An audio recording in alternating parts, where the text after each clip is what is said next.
Meski sebagian besar harga kebutuhan pokok di pasar tradisional di Lamongan terus mengalami kenaikan harga menjelang bulan puasa, seperti sekarang ini.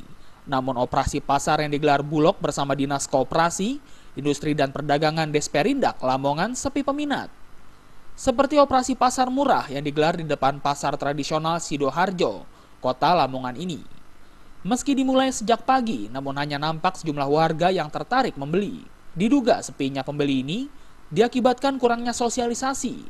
Tidak ada antrian ataupun rebutan meski harga yang ditawarkan cukup murah jika dibandingkan dengan harga di pasaran.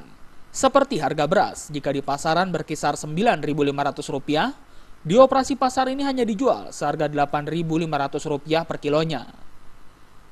Harga minyak goreng dijual dengan harga Rp10.000, sementara di pasaran berkisar Rp11.000.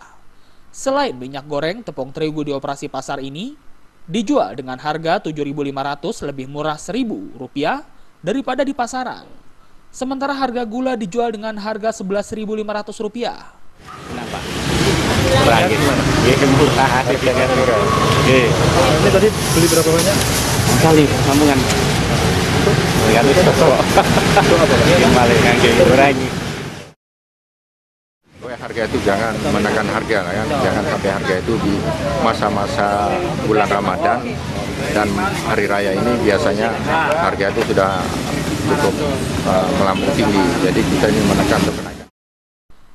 Sejak dimulai pada Selasa ini, rencananya operasi pasar terus digelar hingga 15 Juli atau H-2 Lebaran Idul Fitri.